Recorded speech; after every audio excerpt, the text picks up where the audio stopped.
What is up, beautiful people? We have the amazing Christine LaBounty here right now in the house.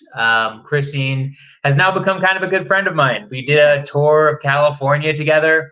We only kind of followed each other on Instagram before that, but I've been hearing a lot about her. Marco had been talking about her. Marco's a good friend of both of ours, Marco Rivera. If you're on Instagram, by the way, guys, come on to YouTube if you actually want to hear Christine, because you're only hearing me on Instagram right now. But Christine is amazing, amazing realtor, lives in San Diego, absolutely crushes it. And yeah, I'm just so excited to have you on. This is going to be fun. Yeah, thanks so much for having me. I'm excited. 100%. So, uh, just real quick, give like a background of yourself, of your career so far in real estate, entrepreneurship, all of that. Just let people, for the 0 people on here who don't know who you are, just real quick, give them like a quick bio of just like what you do and all that good stuff. Okay, so I actually graduated in college. I went into corporate America, so I had like your 8 to 5 desk job. I kind of joke I did that for a few years. I enjoyed it, but I was burnt out and broke, which is not a good combination to be.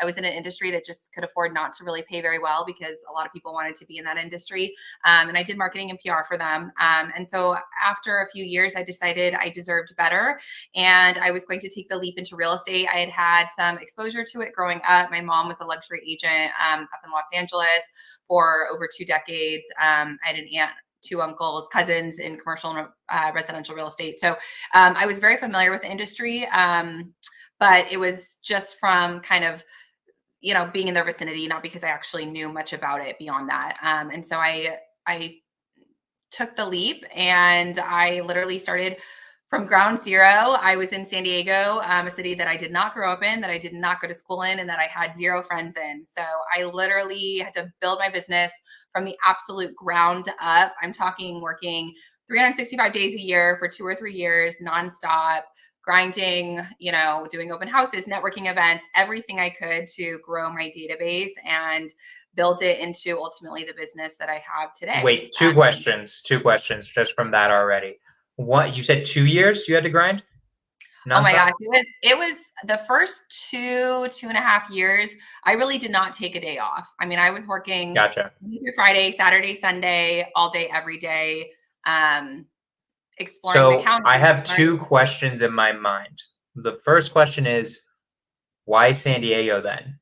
Like, why'd you move there? Why did that happen if you don't have any friends or don't have any connections at all? So I had grown up in Los Angeles. I had been working in Los Angeles. I had what I consider my quarter life crisis, moved to Sydney, Australia, got a really great opportunity with my job at the time. Went and did marketing and PR out there for one of their licensee companies, came back and decided I was not ready to leave Southern California, but I was done with the LA just grind. I had had enough. I grew up there and I was ready for something new. San Diego felt like the kind of more down to earth, slower paced kid sister of LA. So that sounded great. And I'd been there a couple times and I always had a good time. So it was really kind of on a map and I just ended up there. And so I did have a corporate job there initially before I made that decision to go into real estate. So my roots, my new kind of roots, if you will, were there. And so I decided to take a chance. I loved the city.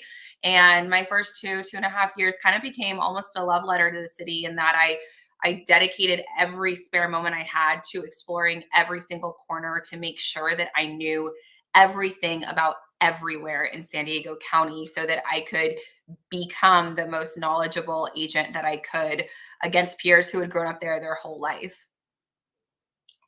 Awesome. Okay. So that was question number 1. And then question number 2, right? You were grinding for 2.5 years to become the best agent you possibly could be every single day. And then on day 2.5, and on that day where it hit 2.5 years, what finally changed in your mind? What had been like, wait a minute, there's something wrong about this? It wasn't that something was wrong. It's that something finally clicked and business started coming to me instead of feeling like I was constantly chasing it down and clawing after it. When I dove into real estate, because I didn't know anybody, I had to grow a network very fast. And I had to build credibility in an industry that I had no experience in. And I had to create likability and trust. And so I did that by being everywhere I could in front of as many people. And I really leveraged, social media was really the tool that I leveraged. So I added every single person on social media, and I spent every single day touring the city, doing home tours. You name it, I was doing it, and I was documenting it all on social media. So over time, my name became really synonymous with real estate to the network that I was connected with on my social media. And over time, my credibility grew, my confidence grew with what I was discussing. And I really just kind of built those relationships up to the point that people began calling me to, buy or sell real estate, or started referring me out. And that's really when I saw, my business start to kind of accelerate, you know, beyond kind of what it had been that first year or two. So that's really where the turning point truly was. But it was a lot of grinds leading up to that. So how did it click? How does one click where it makes it where leads just come to you, right? I have experience with this as through wholesaling and social media, right? And like being in these communities, Sub 2 and Astro, where people just send me leads now, which is Mhm. awesome. But how do you get it where, because I think your business is basically fully run off social media at this point, right? Am I wrong about that? Are you still doing any active like outreaching for leads?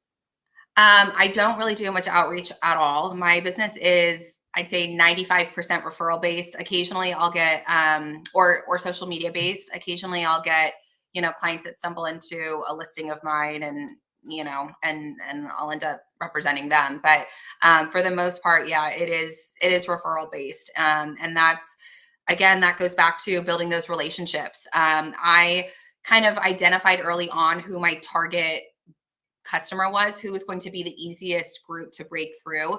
And I set kind of short and long-term goals. So the short-term goals, I saw I had a unique advantage, and I chose to see it as an advantage in that I was 28. And so I was able to connect to millennials who were either buying their first place or selling their first place, buying their second, in a way that, a 70-year-old realtor who had been in the business 50 years, just couldn't, right? They were looking at it through a different lens than I could with my fellow peer. So first time home buyers, millennials, that is really how I built my business up, as a foundation. But then I started looking long term too. I knew long term, those kinds of buyers are only going to be doing one or two deals every 3, 5, 7 years, right? Especially here in Southern California. So investors, developers, fix and flippers, referral based partners that I could have that were divorce attorneys or lenders or bankers, those were people that I had to build a business Rolodex around and harbor that relationship and eventually earn their trust and win their business. And those were going to be ultimately the people that would feed me deal after deal after deal and really take my business to a whole nother level. And that took a couple years, but that was the strategy. So let's talk about that, because I'm really interested in that, right? Obviously, I'm an investor. My main strategy is working with realtors to get deals. And I'm constantly outreaching to realtors. Like that's what I'm doing all day. That's like what my team is doing all day, right? So I'm curious because my camera's so wonky, but like I'm curious why some realtors are like you who just get it, where they're like, wait a minute, working with investors is the best thing ever. I can do deal after deal after deal after deal over and over and over again with these guys. It's not like a normal home buyer where they're going to do it like once every 3 to 7 years, right? Why? What do you feel like? Because you probably are better friends with more realtors than I am. What do you feel like some realtors think about investors? What's wrong with their mindset? What do you feel like is that tension sometimes between investors and agents that like is there? I don't know if you see that, if you've ever seen that, but I'm like curious about it. Yeah, I think it starts with, honestly, kind of a lack of education.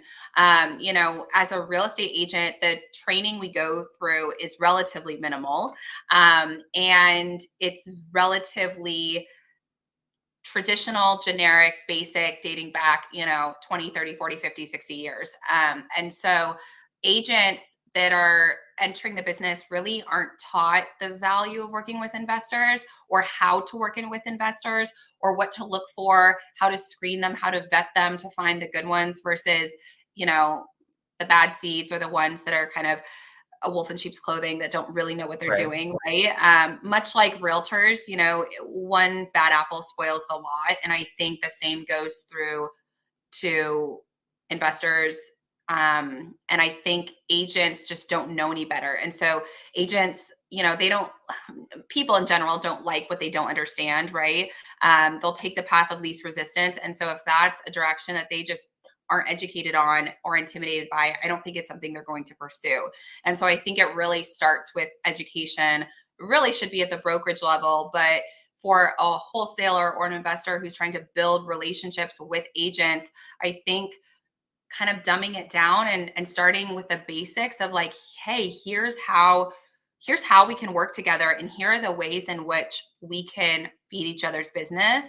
I think that is really key. And I don't think all investors approach agents in that manner. 100%. Trust me, I teach people how to do this, and like I hear them talk to agents, and I'm like, so were you trying to make them think that you're a scammer, or like were you trying to? It's a joke, but like you have to come off with just being like super like, here's what I do here. Like I tell realtors here's where, especially like, I think fix and flippers and realtors get along better than wholesalers and realtors a lot of the times, right? And I think Yeah. that has to do with just that we're not communicating. I think this is more the wholesaler's fault, is that they don't communicate fully like what their plans are. So like the first time I talked to a realtor, and this is true for me, so it's like it might be harder for other people, but like I do buy and hold, I do fix and flipping, and I do wholesaling. That's one of the first things that I tell them, right? And I've noticed in my life that once I tell them that, at least up front, then they're just way more receptive to working with me. And like, I'll tell a realtor when I'm putting in an offer, just being like, hey, this one is like incredibly close. I just want you to know, like, I'm putting in an assignment clause because if it doesn't work for me, I might end up wholesaling this. I just want you to know that. And then I explain it to them. They know what's going on. They're not going crazy thinking like, who the hell is this? Like they see like an email blast from like one of their investor friends, right? Um, my question about this is like, to me, that seems to be the problem. I think the biggest problem, I don't think agents necessarily don't want to work with wholesalers. I think agents just want to know who the hell you are and like what you're planning on doing and like what your experience is and all of Mhm. that stuff, right? Um, I'm curious if you agree with me, if there's more things that wholesalers can do, maybe other things that realtors can do to bridge this gap, because I think it's a sad that there's a gap there. I think a lot of wholesalers and a lot of realtors could be making a lot more money together. So I'm curious your opinion on it, all of that. I I agree. There's definitely a communication breakdown. I think here's a perfect example actually. So I had a listing um, earlier this fall that basically it was a trust sale, and the seller, I gave them the option of, we have one of three options. We can sell it as is to an investor. You're going to get a lower price, but it'll be fast, easy, and you don't have to worry about it. We can do a little bit of work, and we can let fall somewhere kind of in the middle. It's going to take a little longer, and we still run the risk of what happens when we really start peeling back the layers and doing inspections on a house we don't know anything about. Or we can do a full renovation gut ourselves, and I can show you how to do that and walk you through that and bring on contractors, blah, blah, blah. They ultimately ended up wanting to just sell it as is. So I reached out to a handful of investors, some wholesalers that I knew from a group. I posted it in what I thought was a kind of private, trustworthy group. And next thing I know, the property's on Investor Lift and it's being shopped around and people are trying to daisy chain it. And I And was it's kind of not sitting there. even under contract yet. Nobody has a It was, contract, it was my listing. It was my but nobody listing, has but a purchase contract. no Yeah. purchase. So Yeah. Yeah, And that's so illegal, but I had all these people kind of calling me. And I mean, it was a whole bunch of nonsense. And I was kind of sitting there like, okay, I could have done this myself. I know the game, and I want to work with somebody that is experienced, that knows what they're doing, that knows what they're talking about, and that is communicating with me more than anything. Right. And so I think that's a great example of a frustration that I immediately had of okay, and there were certain wholesalers that I knew what they were doing, and so I immediately made a note of it. And those are wholesalers that I'm not going to work with, because I feel like I can't trust you to bring I brought an opportunity to you. And instead of you being honest with me about what your intentions were with that, you went behind my back and, started shopping it left and right. And that was just not something I was interested in doing in this situation to protect my clients. Right. And that's an agent, because this is such a relationship business for us. We have to make sure that we're looking good and we're acting in the best interest of our clients. And sometimes that gets lost when we feel like wholesalers are going behind our back and, and not communicating with us their true intentions with the property, their true experience, all of that. And a skilled agent can pick up on that very quickly. And all you're going to end up doing is kind of biting the hand that feeds you. So, I think those examples are kind of what spoil the lot for some realtors, when they're working. 100%. So for the audience, because here's what I'm going to play devil's advocate to, like what a lot of wholesalers think, and I completely disagree with this, but this is what wholesalers think. Wholesalers think, okay, but like, would I ever even get a shot at it unless I told you that I'm a real estate investor, I'm buying it? Like, would you even give me a chance to wholesale it with a purchase contract? And what I really want to know the answer to, Christine, is like, in that scenario, let's say I'm a wholesaler, would there be a way that they go to you and you'd let them wholesale it? Would they, like, how would you want a wholesaler to work with you potentially in the future on any situation that's off market where you guys can actually make something happen? Like, how would you actually want the conversation to go where you'd be really happy with that? Yeah, I think if somebody that I wasn't familiar with and I hadn't worked with or communicated with, I think if you came to me, you introduced yourself, and you had everything together of, hey, this is who I am. This is a little bit about my background. If you're not, super experienced, then maybe that's an opportunity to kind of partner with somebody who is a little more experienced, right? But just to be totally transparent, here's what we're thinking. Here are our ideas for it. Here's how we can show you where we can bring value to you. Here are the benefits that would be to working with us. We're looking for a long-term relationship. So this isn't just one deal, a one deal wonder for us. We want to actually continue to do deals. You can tell people that have thought this out and are organized and know what they're talking about, to some degree, right? Versus the people that are throwing spaghetti up on the wall trying to get something to stick. And I think that goes a long way. Just the organization, the communication, and the full transparency. That would absolutely make me pause. And if it wasn't the right deal that I felt that was appropriate for, even them just coming to me saying that, I would absolutely sit down and be like, okay, if we can't make this deal work, I want to know more about you and your business and how we can possibly work together in the future. And I would absolutely, take a call, take a Zoom, get to know them, and consider adding them to my short list of go-to wholesalers.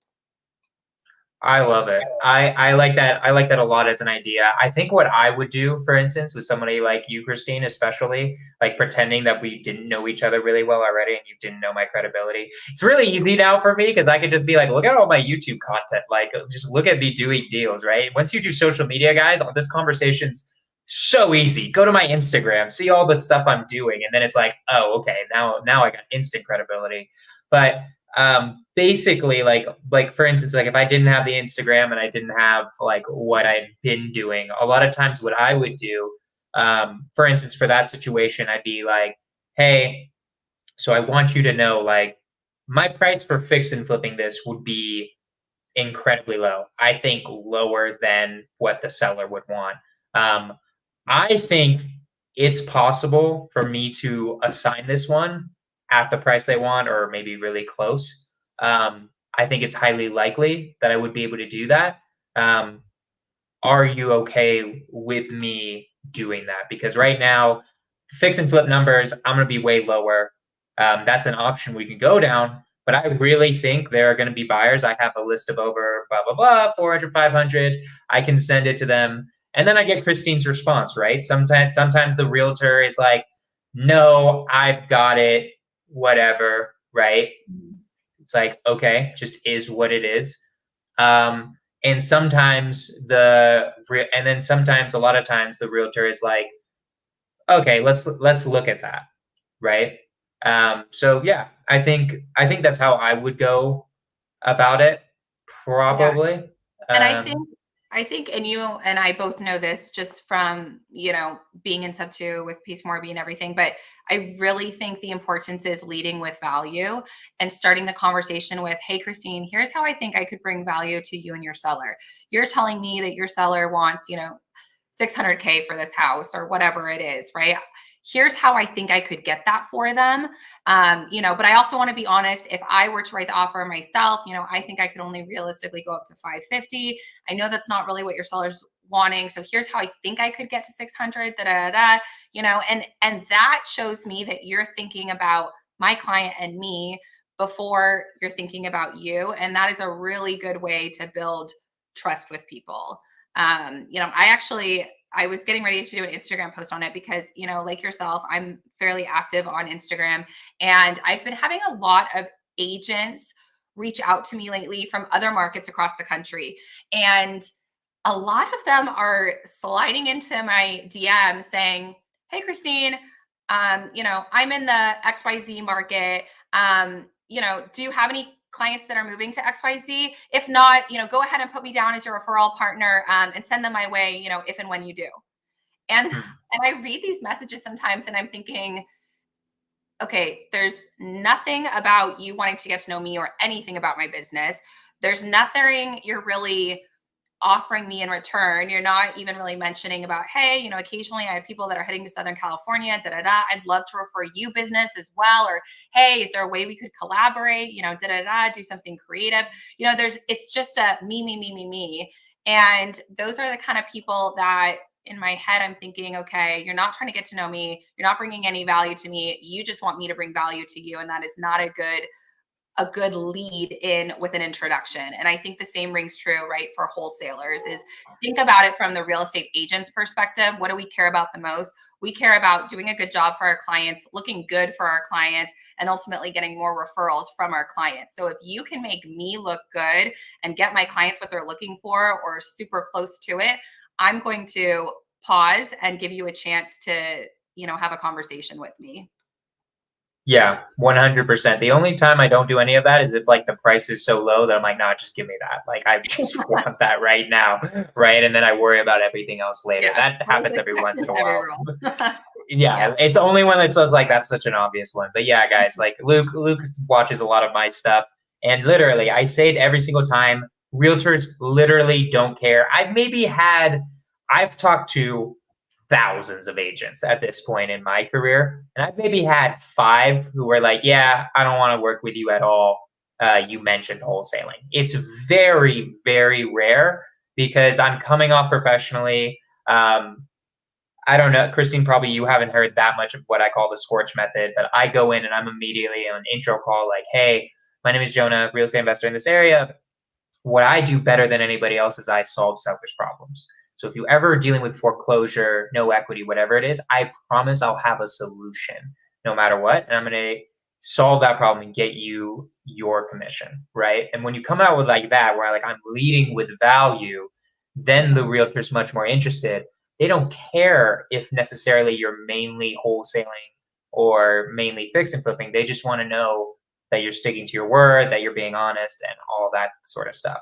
So, yeah, this is great. I really like this conversation because I find it sad that like realtors and wholesalers don't like just constantly mesh together. And I think it's mostly our fault, to be honest. I think it's not as much the realtor's fault. I think it's mostly wholesalers being insecure about how to get deals because maybe they're newer, they don't feel like they know anybody, they don't know what to do, right? And that's just what I see, right? And it's sad to see because like you said, it runs the whole bunch. It's the same with realtors, with clients. If like a realtor screws you over, you might think that all realtors are like that, right? And that's just human nature and like what we have to deal with. So Well, anywho, that was I thought good. that was a great intro too. I thought that script is fantastic because that's what we're trying to do, right? We're trying to solve sellers' problems, and there are a lot of agents that come across or target, those exact scenarios. And so having someone like you in their back pocket is is ideal, right? I mean, that's just another solution in our toolkit. And that's why I love working with investors and fix and flippers and wholesalers, because just like that listing that I told you about from the fall, I had 3 options to present to my seller and I let them make the call, right? But I knew exactly who I was going to need to kind of funnel this property to based off the decision they were making. And I was able to offer them those opportunities and ultimately the decision they went with because I had wholesalers and fix and flippers and investors like yourself in my back pocket that I knew could deliver. And so it makes me look like a champion in my seller's eyes. And so if you're painting it exactly how an agent wants to see and hear it, right? And so I think that that's super important, is making sure the wholesaler, if they're reaching out to agents, put yourself in the agent's position. What do they want to hear? What pain points are they having with their clients? And how can you be the solution?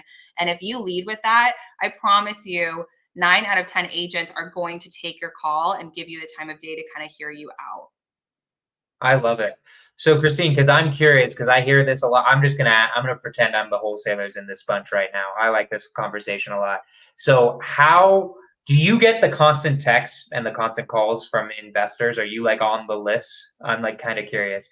So what Yes. do you do with those? Because a lot of agents in my pipeline, right? Like I initially have to like really show them that I'm like a real human being before they start responding to me. What do you do with those texts? How do you filter them? Do you respond to any of them? I'm just kind of curious your process. Um, I get so many that no, I don't really respond to them much, That's fine. unless it's like, unless they're hitting me at very relevant or unless there's something in their message that stands out. But for the most part, I catalog them in both my phone and then I get a lot of emails as well. And so I literally have a folder of like wholesalers, fix and flippers or whatnot that have reached out. And then when I do get a property that is exactly what I know they're looking for, then I kind of start going back through those messages. But I will say I make the calls and I prioritize those that I have either worked with in the past or had real conversations with. And those are the conversations I have first before I just kind of open it up to anybody that happened to send me a text, right? Because then I don't really know who's on the other line. And there are certain situations and certain sellers that I cannot afford to have it turn into kind of a free for all. So it Chaos. goes a long way to to be a face, to have had a conversation, and to show that realtor that you're taking your business seriously. And again, you're not just mass texting every agent in your county, again, to just kind of see what spaghetti ends up on the wall. Yeah. I have never done a deal with an agent without talking to them at some point. It's physically impossible, right? Yeah. Almost all of the deals, maybe 1 or 2 I've ever done was from the initial text message. Almost all of them I first have to get on an intro call with, right? Yeah. And you would probably ignore my first message, and then my second and third one you'd probably be like, oh wait, what's happening here? This guy actually might be legit, right? Yeah. Um, A lot of but people it's don't hard. send follow-up messages. And Yeah. I'll do that. I'll go back through and look, okay, has this person sent me like multiple? Are they consistent at least? Even if I haven't gone on a phone call with them, are they consistently sending me messages or are they like one and done? And you'd be surprised, you'd be horrified at the number of like one and dones that I have just sitting in my phone. And those are the ones that I usually end up ultimately trashing because they aren't people that ever reached out. They sent me one text and they think that they have their bases covered. And that to me just isn't somebody I want to work with. I mean, it doesn't even make sense. Like you have to be following up constantly. I mean, the only way, Christine, you can tell me if I'm wrong. This is what I've noticed, and this might not be true for you. I don't know if it's true for every realtor. The only way I beat out, like if I just, let's say Christine and I have had one conversation, right? Let's say we had a great conversation, sure. but she has what, 20 investors she trusts and knows and loves, and she just had one conversation with me. Usually, the only way I beat out any of those people is that I text her right when she gets something.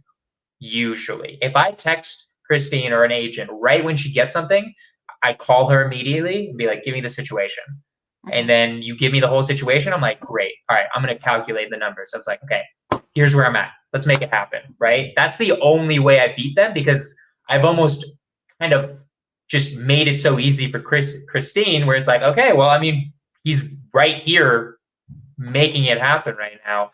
I don't know how you feel about that. I think that's the only way that I think of like someone like me would beat someone you already have a relationship with, is like if you just happen to get it right at the right time and you're just on it, while the other person, you didn't even have a chance to text, or like it's just, or whatever, right? Like, what do you think of that? Do you agree with me or disagree? Yeah, I agree, but I'm a relationships person. So if someone is proactively trying to build a relationship with me, that goes a long way in my book, and I remember that. I actually had a community member. I don't even remember how he got in touch with me or why, but somehow our paths crossed, and he he got on the phone with me and he was asking, is there anything I can do for you and your business outside of just your traditional real estate business? We got to talking, and he discovered that I was actually looking for a certain type of property in a certain type of area. And he's like, okay, I'm going to put out feelers. I occasionally come across this. Da, da, da. We got off the phone. That was it. Literally, I want to say like 3 or 4 weeks later, I get a call from him and he's like, hey, I think I found you exactly what you're looking for. I remember you told me you were looking for this. I was an Airbnb property that I was kind of looking for in a certain location. And he, sure enough, brought me this deal. He brought me these investors that had multiple ones they were trying to unload. And this is just something that he had been working on for 3 or 4 weeks. And after that, I now bumped him to the top of my list, because this was somebody that took the time to get to know me, what was going to be of value to me, something that wasn't even really related to what we had started talking about to begin with. And then he went so far as to actually bring me what he knew I was looking for. And I was so impressed by it that I told him, I'm like, I will give you, first dibs on any properties that are relevant to you and your business, because you showed me that you cared enough and you listened to something that was personal that I was looking for. And that really went a long way. And he was much more junior. He wasn't as experienced as some of the other investors that I work with. And so I've been trying to really help him out. I've been making introductions because I just really appreciated that effort. And so there are ways, think about it again as building a relationship, especially with agents that are doing a lot of these types of deals. Think about it in the long term. These are not quick, fast relationships. You might get rejected a few times. Agents are lazy. We get all these calls all the time. And so sometimes it's not even personal. We're just like, hey, like you've caught me at a bad time. Like I can't talk, right? But stay persistent. And eventually you will break through, and you will forge those valuable relationships. And it only takes a handful of those valuable relationships to see your business skyrocket. It's literally like I got 4 where I'm that guy for some agents in the Bay Area, and it's just, that's all you need. I'll probably make $20,000 a year basically passively for the rest of my life because I'm that guy, right? If you have 10 of those, right? And honestly, I kind of learned this later of like how valuable those relationships are, right? They will carry you through everything, basically, if you can make those. So let's switch it up a little bit. Right. This is a little bit different of a scorch the fears than I usually do, but I'm having fun with this and I really like this conversation. I don't usually have this conversation, but breaking it down with like really experienced agents like you. So let's flip it from the agent's perspective. Let's say, okay, I'm getting all these calls and texts. I'm a little bit newer. Obviously I'm trying to grow my business. So I'm saying, yeah, let's do it to every single, anyone who's calling me or texting me, right? How do I filter these people out? So I'm getting the people who are legitimate, who I should be working with, whether they're a fix and flip or a wholesaler, buy and hold person. What should I do as an agent to be making the really good relationships with investors? Yeah. Well, I think the obvious is looking at their past experience. So I always, before I work with a wholesaler investor, I want to see their past 3 or 4 projects. I want to know, I'll ask details, so there's some information that they, kind of are reluctant to share, but for the most part, they're pretty open about it. And I'll ask for addresses. I'll look at the timelines. How long did this take you? How much did this take you? I how quickly did you get the deal done? Once you went under contract, did you close in 10 days like you said you were? Were there delays? What's your inspection process look like? I mean, I look at everything so that I can get a sense of what is it going to be like to work with you. Usually when I'm selling a listing to a fix and flipper, I'm going to end up representing them on the way back. So I want to make sure that their quality of work is solid, that they're not, somebody that's walking around about to get sued and then it's going to take me down with them. But even if they're wholesaling it, I want to know, do you already have these end buyers? Are you searching for end buyers? How confident are you? What's your vetting process? How are you making sure that you don't fall out of escrow with these people? Because again, it's going to make me and my seller look bad. So it's really getting a feel for their past business and their experience in whatever segment of the business, they're trying to work with you on. That's kind of first and foremost. For those that are a little newer to the game that maybe don't have that experience, I think, again, like JVing is probably the way to go for those first few deals, right? Because that's really going to be the way that you're going to make the agent feel warm and fuzzy, is knowing that somebody involved is on their shit, knows what they're doing, and has the experience that you can leverage. A solid agent is not going to want to go down a path with somebody who's inexperienced. They just simply won't, unless you're putting so much money in their pocket that their eyes can't see anything else. But again, that's not going to be a really seasoned agent, because the most important thing to us is going to be, how are you going to make me look in front of my client, right? And I need to know that you're going to follow through on exactly what you're committing to in the contract. Yeah, 100%. I totally agree. I think newer wholesalers or newer investors should be JVing way more, to be honest. You should, like in all of my markets, I'm like, guys, send me the deal first. Like I'll give you an idea of where you should be at, and you can use my credibility. You can use flips I've done. You can use, you can show them all the deals I've wholesaled, right? Like usually I'll have like a portfolio of wholesales. I've done maybe 3, or I don't do as many fix and flips. I don't like doing as much, but I can show those too and just be like, hey, here's when I've fix and flipped. Here's when I've wholesaled, right? And you can JV with me, right? And most wholesalers, like, you can easily go up to someone like me and just like, even if you don't want to have to sell it through me and you want to be able to do it on your own, just be like, hey, just include me in the deal. So, you're just sure you know what you're doing, right?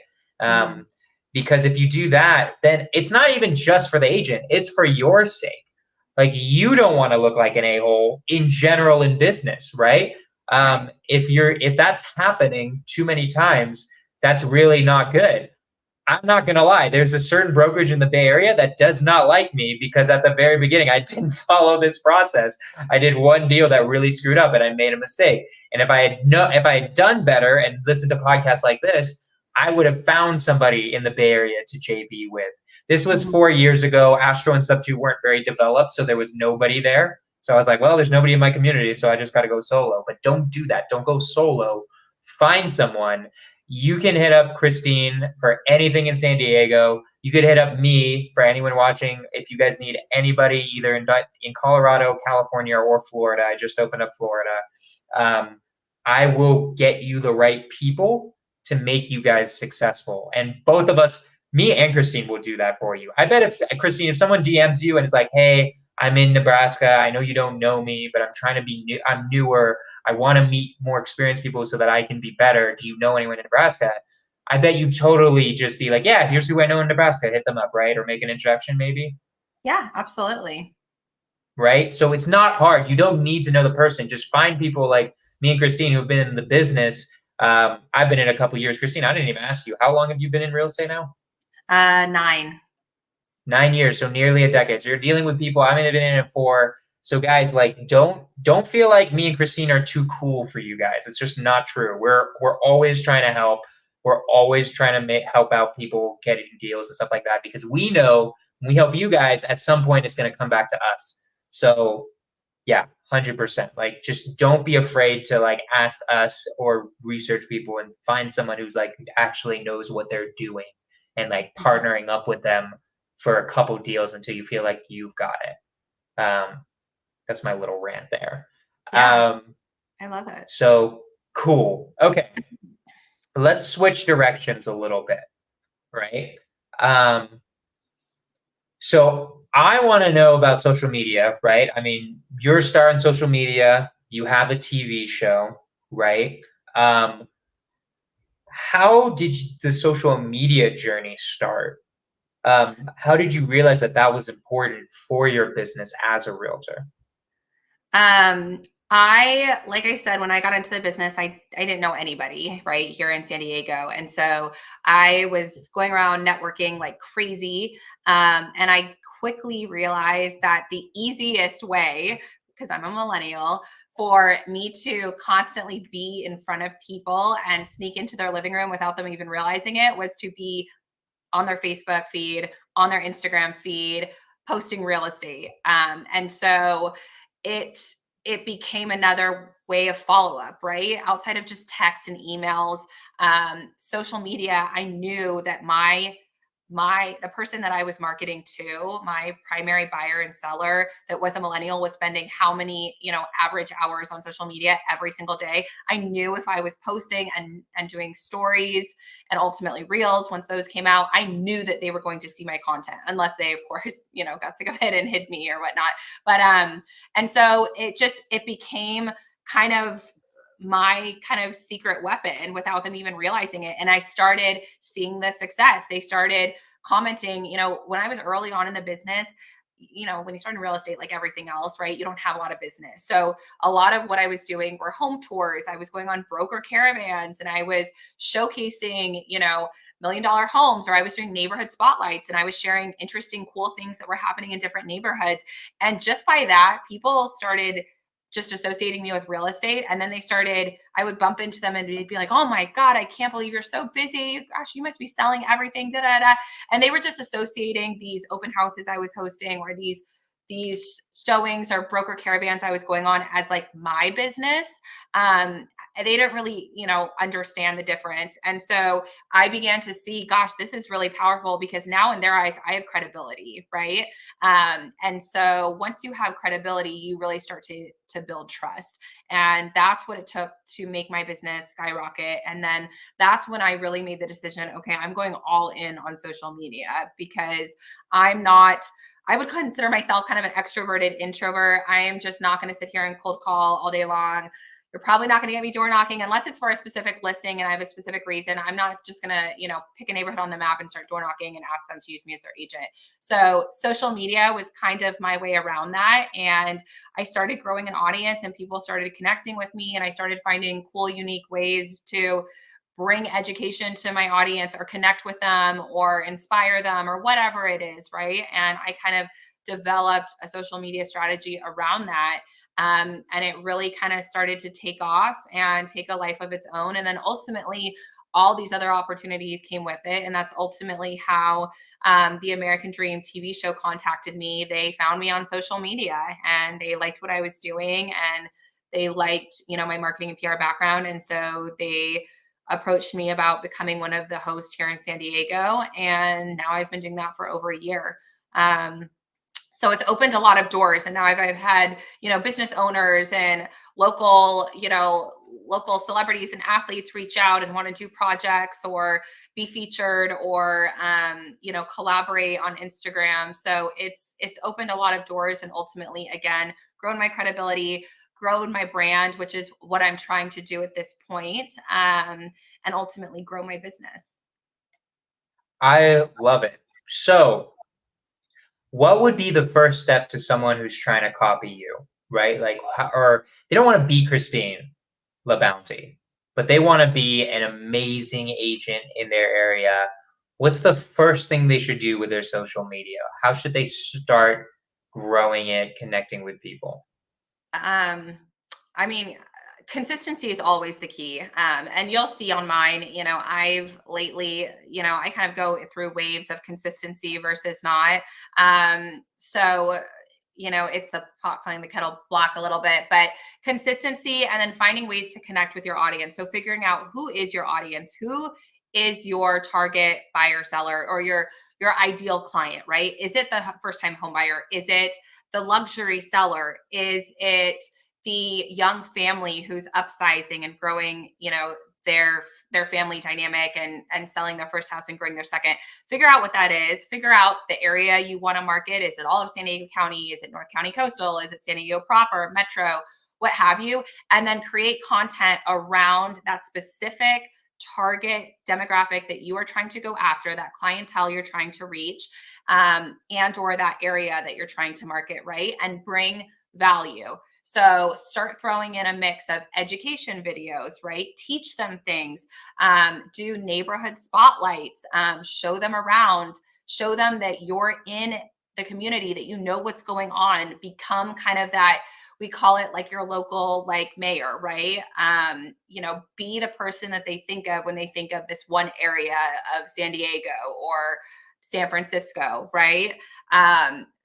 Do comedy, show people, be relatable, right? Be likable. I'm victim of this too. Like I always try to make everything perfect, and I have to really get away of that and be more relatable and just be comfortable just filming myself. It feels awkward and cringy. Everyone thinks it's awkward and cringy. I don't know a single agent that does video that doesn't feel, oh my God, this is so embarrassing or cringe. Like nobody cares, but they do, right? Your audience will care if you're appealing to them. Don't try and be everything to everybody. Find out who that specific person is and then create your account around that. I 100% agree. Like, I mean, it all makes sense. I think the one thing that I also just want to add on that I'm almost 100% you would agree with is be you. Don't try to be Pace. Don't try to be Jamil. Don't try to be me. Don't try to be Christine. Be you. Like you will speak to certain people, and it's a lot easier if you're authentically you. My worst posts are ones where I'm copying other people, right? That's just is what it is. The ones where I'm like, I'm just gonna take a Hormozy post and like redo it. Those are the worst ones because I'm not really speaking from my inner truth of like what I'm like, right? You're going to start seeing, Christine, I don't know how much of my content you watch, but people who watch my content, you guys are going to see a really funny series of reels coming up soon. That's going to be very me and my type of humor. And I guarantee they're going to go viral because of what I'm going to do with them. But it's because I'm the only one who would be able to do it. If Christine did these types of reels, I know you guys don't know what reels I'm talking about. It wouldn't even make sense. It would be like, what? That is nothing to do with Christine at all, right? And I think that's like what people miss the most is like try to actually give your audience good content. Don't try to hack the algorithm, right? That's what I've learned in the past like 6 months that I realized like, okay, we got to stop trying to hack the algorithm. We just have to make good content, and that will naturally get shared, and that will naturally have good things happen, right? So how do you monetize the social media growth? So you put out the content, and then do you just say, hey, so yep, here's the content. I'm a realtor in San Diego. Hit me up if you want to work with me. Is it kind of just like that? Is there anything extra you would add on to that, or? That's a great question. I wish it was that easy. It can and does get to that point eventually, but again, a lot of it is bringing value to people. So I have takeaways that I offer people when they engage with my post. So I have like a buyer's guide. I have guides, tools, checklists, things that I know are of value, that I'm willing to share, not even just with buyers and sellers, but also even sometimes with agents. And so I'll have kind of a call to action of, hey, click this link, go check out this video. If you're interested, drop a comment below and I'll send you a copy of my buyer guide. Or if I'm talking about a subject that I know is going viral or has a really positive response from from my audience, I make sure that I give them more of it, of like, or I'll do a follow-up video of like, hey, you guys gave me feedback of XYZ on this last post. So you know what? I'm going to drop the full buyer's guide for you. Click this to download it, And then I try to capture, obviously it's a lead capture, mechanism. So I try and capture those leads, and then I try and grow the relationship from there. Sometimes they're within my own market. Sometimes they're out of market. Who knows if they'll ever turn into something. But if I'm constantly coming from a place of value, the leads do follow. People see that, and they keep coming back for more, which, just leads to more opportunity. So I kind of make sure that I'm either falling into the entertainment realm, that something I'm doing is entertaining, something I'm doing is either educating, or it's just bringing value to them in some way, shape, or form. I love it. Awesome. So then, when you say, I think did you use the word lead magnet? I think you did. Mm-hmm. What are your lead magnets? Can you explain what that is for the audience that doesn't know? Yeah, so a lead magnet is essentially kind of a hook that allows you to provide something to the audience and in turn collect data points from them, right? Ideally, name, phone, email are kind of the main touch points. And that's somebody that you can then add to your database, put into your CRM, and continue building a relationship from there. But you are giving them something to get something, right? It's kind of quid pro quo. So I'll do post. I actually have a few things like in my actual Instagram profile. You can literally go on there and go find a link, and there are some actual like guide links that you can download straight from there. But they all require input of a few data points. I love it. Awesome. So Luke has a question. I don't usually take questions on Sports Affairs, but he's one of my biggest fans. He watches everything I do. So this is like the one time I'm doing it. If you're new, sounds like the key is to just hit record and do it every day. What do you think of this? I'm kind of curious. I have an opinion on it that I'm going to save, but I'm curious about your opinion first. Yes. In so many words, I think not overthinking it and just doing it and creating the content absolutely is the way to go. There is a slight difference with the way we operate versus maybe the way that you guys operate, right? Like if I were to just throw something on my Instagram every other day, it might not necessarily appeal to the audience that I'm trying to appeal to, right? Like, so there is like a branding component that I want to bear in mind when I'm creating content. But for somebody that's new, absolutely, to just grow an audience and build a following, I think consistency is king, and just getting on and creating it. Absolutely. And you can do that in the form of static posts. You can do that in reels. You can do that in stories. Maybe it's not something that needs to live forever on your profile, but just having that presence and that ongoing activity on your profile every day is so important, not only for the algorithm, but also in growing consistency and reliability with your audience. I think I am more of an opinion of what you were saying. I don't think real estate investors should just throw anything on there either. I think what newbies forget is that you should have a reason for doing the social media in your head. Why am I putting out this content? Am I just doing it because I see Paige, Jamil, Jonah, and Christine do it? Or do I actually have an idea of what I want from it, right? Scorch the fears from me so everyone knows I do this so that I can make better bonds with people that I see eventually doing business with or doing meetups with. I have Christine on here because this is the way. Christine and I were friends before this, right? Thanks to some mutual connections, Margaret Rivera. But like, if I didn't know her at all and I thought she was super cool and someone I wanted my Rolodex, this podcast is the best way to get someone who's way bigger than me on my pod or to start talking with them. I've gotten Vina Jetty that way. I know Ken Clothier that way. I know people who are giants, Steve Trang, because who doesn't want to do a podcast where they're the star, right? Nobody. So I'm just putting someone on a pedestal and now they're in my Rolodex. If I either get their phone number or I don't, and then I have them, but either way, I have it on Instagram. If I ever see them in person, I'm like, hey man, I don't know if you remember me. We did a podcast together, Sports of Fears. This is what we talked about. And then they're like, oh my God, yeah. So like anytime, when I see Ken Clothier in real life, I used to be with a mastermind with him, but that mastermind shut down. He knows who I am. So that's the whole point of Scorch the Fears. Scorch the Fears for me is actually not about growing my audience as much. I love including you guys, and it gives me some really cool content to clip up.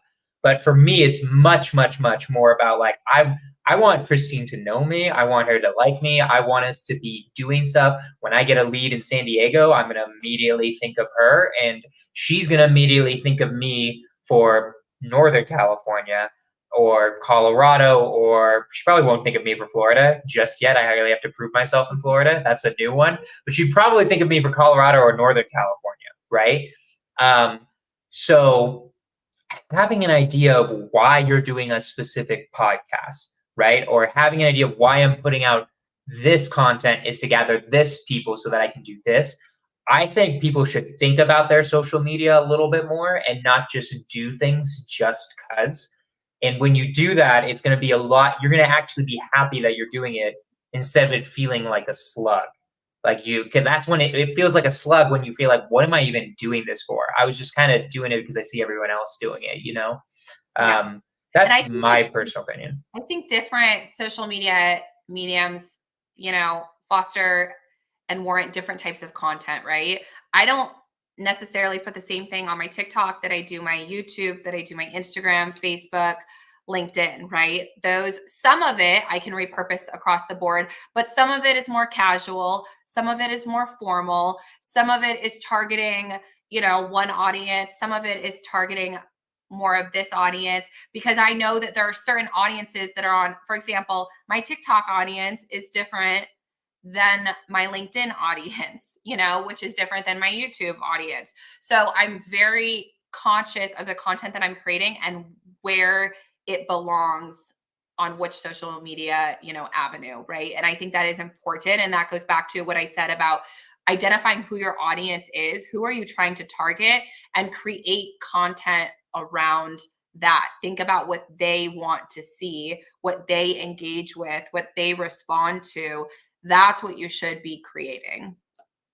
Yeah. And also make sure you can give this audience value, and also that you're going to get value back from them. Don't choose, like, I'm not going to make content for multifamily investors. That makes no sense. I don't own any multifamily, right?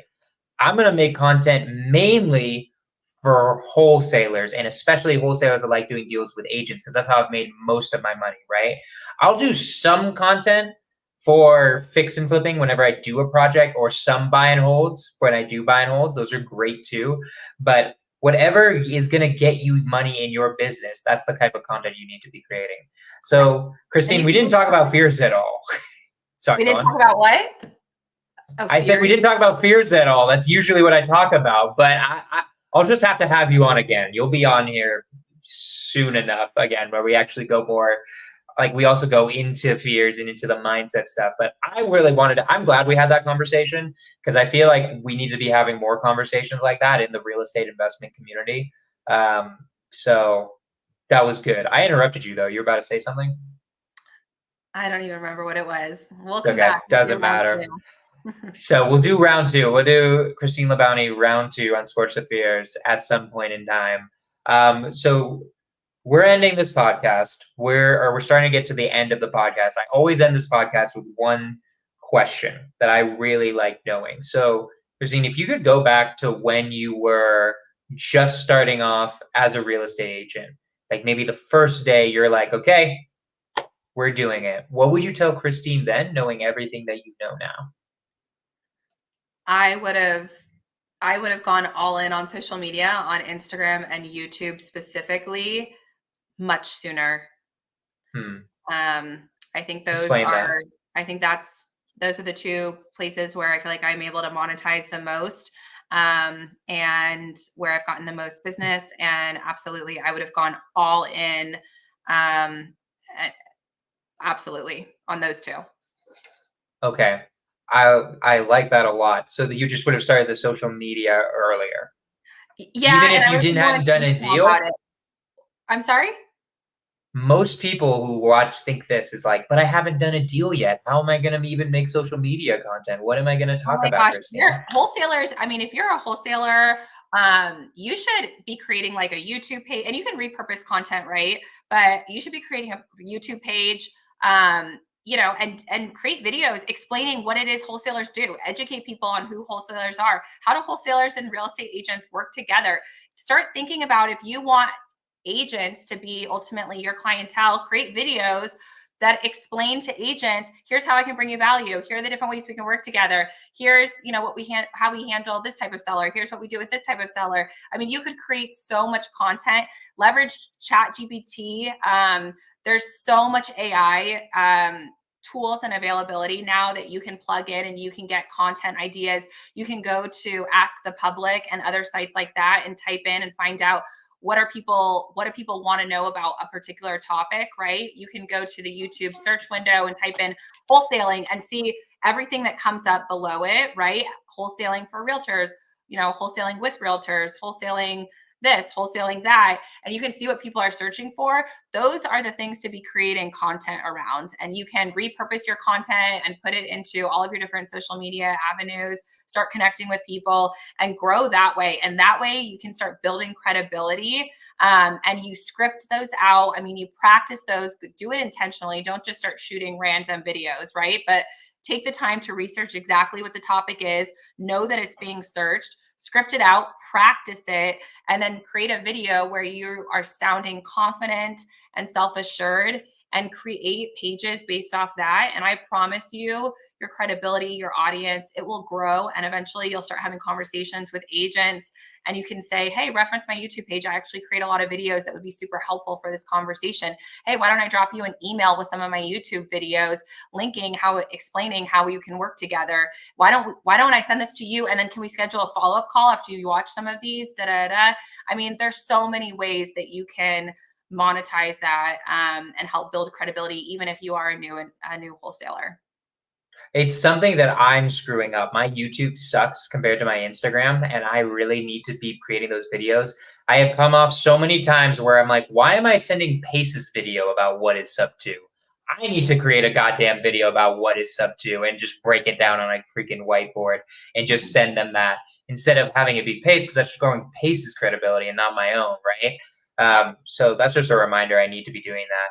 And also, something that you could 100% do. I've seen Nathan do this. Nathan Harris, you probably don't know him, but Nathan Harris is an Astro student. What he does really well is he'll just be like, honestly, look, I don't know how to edit anything. I don't know how to do the scripting or whatever. What I'm going to do is I'm just going to go live on everything, and just you're going to watch me call and make mistakes and stuff like that. And I think that's also a great video thing to do, because you can just go live and just do what you're doing anyways.